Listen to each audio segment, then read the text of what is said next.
Good evening বন্ধুরা, সবাই কেমন আছো? জাহানের পরীক্ষার জন্য কিছুদিন বাড়ির বাইরে একদমই বেরোতে পারিনি। তাই জাহানের পরীক্ষা শেষ হয়ে যাওয়ায় আজকে ভাবলাম জাহানকে নিয়ে একটু বার থেকে ঘুরে আসি। মা ছেলে দুজনে রেডি হয়ে সন্ধ্যাবেলা চললাম গুটি গুটি পায়ে একটু বাইরের দিকে, কেননা অনেক দিন বাইরে বেরোনো হয়নি। তাই ভাবলাম আজকে জাহানকে নিয়ে একটু বাইরে বেরোই। আমি ভাইকেও বলেছিলাম যে আমাদের সঙ্গে যেতে, তাই ভাইয়ের সাথেও আমার দেখা হয়ে গেল মাঝ রাস্তায়। ভাইও আমাদের সাথে চললো।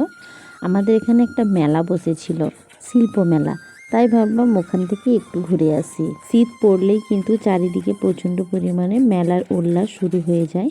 মেলায় ঢুকেই তো পড়লাম, মেলায় আসতে না আসতেই দেখলাম প্রচণ্ড পরিমাণে বেলুনের দোকান বসেছে। এই বেলুনগুলো দেখতেও কিন্তু খুব ভালো লেগেছিল। মেলার মধ্যে দেখলাম একটা ভূত এসে উপস্থিত হয়েছে।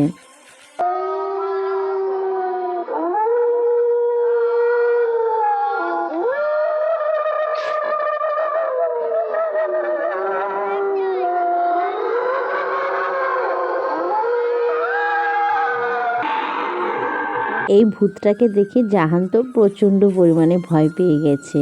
কেউ কেউ ভূতটাকে দেখে প্রচণ্ড পরিমাণে ভয় পাচ্ছে, আবার কেউ কেউ ভূতটাকে দেখে প্রচণ্ড পরিমাণে আনন্দ উপভোগ করছে। ভূতটাকে দেখতে আমার বেশ ভালোই লেগেছিল, কিন্তু আওয়াজটা প্রচণ্ড পরিমাণে ভয়ানক ছিল। অন্য একদিকে দেখলাম মাটির পুতুলের মূর্তি বসেছে। এইগুলো আগে প্রচণ্ড পরিমাণে দেখা যেত মেলায়। এরপর আমি আর ভাই মিলে চলে আসলাম ভেলপুরি খেতে। ভাই আর আমি দুজনে ভেলপুরি নিয়ে খাওয়া শুরু করে দিলাম। ভেলপুরিটা প্রচণ্ড পরিমাণে গরম ছিল, তাই খেতেও খুব ভালো লেগেছিল। আর এদিকে আমার ছেলের কাণ্ড দেখো, গরমে খেতে পাচ্ছে না, তবু নেওয়ার জন্য প্রচুর তাড়াহুড়ো করছে। এখানে শুধু খাওয়ার দোকান নয়, আরও অনেক নানা রকমের দোকান বসেছিল। আমি তেমন একটা ঘুরে দেখিনি, কেননা প্রচণ্ড পরিমাণে ঠান্ডার কারণে আমি শুধু তাড়াহুড়ো করছিলাম কখন জাহানকে নিয়ে বাড়ি যাব।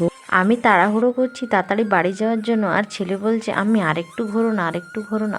ছেলের বায়নার শেষ নেই। আমার ভাই হঠাৎ করে ধোঁয়া বিস্কুট দেখতে পেল, মানে এই বিস্কুটগুলোতে ধোঁয়া দিয়ে মুখের ভেতরে ঢোকানো হয়। এই ধোঁয়াগুলো যখন মুখ থেকে বের হয়ে দেখতে কিন্তু খুবই ভালো লাগে আমার। এই ধোঁয়া বিস্কুট দোকানে দেখলাম প্রচণ্ড পরিমাণে ভিড় রয়েছে, সবাই লাইন দিয়ে দাঁড়িয়ে আছে ধোঁয়া বিস্কুট খাওয়ার জন্য। আর আমার ভাই দেখো এদিকে মুখের মধ্যে ধোঁয়া বিস্কুট নিয়ে ধোঁয়া ছাড়া শুরু করে দিয়েছে। আমার এত হাসি পাচ্ছিল যে আমি কি বলবো, দেখতেও কিন্তু খুব ভালোই লেগেছিল। আমার ভাই আমাকে বললো দিদি তুমি একটা ধোয়া বিস্কুট খাও। আমি বললাম বাপরে বাপ, আমার খুব ভয় করে। ও বললো দিদি আমি খাবো। আমি বললাম তাহলে তো ঠিক আছে, তাহলে খাওয়াই যাক। আমিও এখানে মুখের মধ্যে নিয়ে নিলাম একটা ধোঁয়া বিস্কুট। মুখের ভেতরে না ঢোকাতে ঢোকাতে ঠান্ডায় আমার মুখটা তো জ্বলে যাচ্ছে, আর এদিকে ধোঁয়া তো অল্প অল্পই বেরোচ্ছে আমার মুখের ভেতর থেকে, তেমন একটা ধোঁয়া কিন্তু বের হয়নি। সত্যি কথা বলতে আমি ভাইয়ের পাল্লায় পড়ে আজকে ফার্স্ট টাইম ধোঁয়া বিস্কুট ট্রাই করলাম। আমি জীবনের আগে কখনো ট্রাই করিনি। গরম চা খেলে যেভাবে মানুষের জিভ পুড়ে যায়, আমার এই ধোঁয়া বিস্কুটকে একই অবস্থা হয়েছে। আমার যেন মনে হচ্ছে আমার জিভটা পুড়েই গিয়েছে। ভাই বলল না দিদি একটু পরে ঠিক হয়ে যাবে। এরপর আসলাম সবাই মিলে মোমো দোকানে মোমো খেতে। তাতেই আবার ভাইয়ের আবদার যে তাকে নাকি ফ্রাই মোমো খাওয়াতে হবে। তাই বললাম ঠিক আছে তুই ফ্রাই মোমো খা তাহলে।